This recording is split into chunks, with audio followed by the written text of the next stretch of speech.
આજે ધનતેરસનું પર્વ છે ત્યારે આયુર્વેદના કાશી ગણાતા જામનગરમાં ધન્વંતરી પૂજન થઈ રહ્યું છે। જે પ્રકારના દ્રશ્ય જોઈ રહ્યા છો, જે ધનતેરસ હોય છે તેના દિવસે લક્ષ્મીજીનું પૂજન કરવામાં આવતું હોય છે, ત્યારે ધન્વંતરીજીનો પણ આજે પ્રાગટ્ય ઉત્સવ છે। ત્યારે ITRA ખાતે જે પ્રકારે હાલ આયુર્વેદ સંસ્થાન છે ત્યાં ધન્વંતરી પૂજન થઈ રહ્યું છે।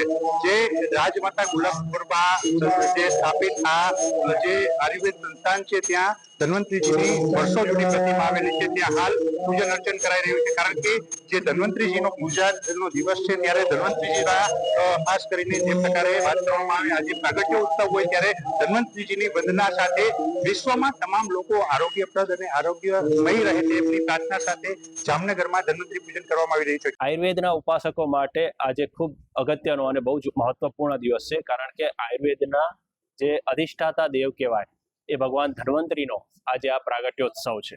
આ પ્રસંગે આજે અહીં ITRAમાં ભગવાન ધન્વંતરીનું પૂજન અર્ચન કરવામાં આવે છે અને એ પછી આખો ITRA પરિવાર ભગવાન ધન્વંતરીની પૂજા કરશે, એનો પ્રસાદ લેશે અને પછી દિવાળીની અમારી ઉજવણીઓ અમે જે શરૂ કરીશું।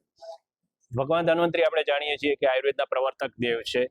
પુરાણોમાં ખાસ કરીને વિષ્ણુ પુરાણમાં, હરિવંશ પુરાણમાં ભગવાન ધન્વંતરીને ભગવાન વિષ્ણુના અંશાવતાર તરીકે વર્ણન કરવામાં આવ્યું છે અને સમુદ્ર મંથન વખતે એ અમૃત કળશ લઈને ઉત્પન્ન થયા એવી કથા આપણે બધા જાણીએ છીએ।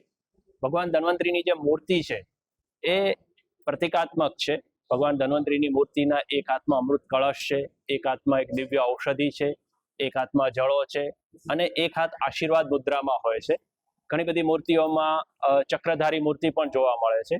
તો આ બધું જે છે એ જુદી જુદી પ્રકારની ચિકિત્સાઓ સાથે સંકળાયેલું છે। ચક્ર છે એ સામાન્ય રીતે આપણે યુદ્ધના શસ્ત્ર તરીકે વિચારતા હોઈએ છીએ, પણ અહીંયા એ સર્જિકલ ઇન્સ્ટ્રુમેન્ટ કે સર્જરીના ઇન્સ્ટ્રુમેન્ટના પ્રતીક તરીકે છે। જળો છે એ પેરાસર્જિકલ ઇન્સ્ટ્રુમેન્ટ છે, ઔષધિ ચિકિત્સા છે અને અમૃત કળશથી આખી સૃષ્ટિ ઉપર એ આરોગ્યનું વરદાન આપતા જણાય છે।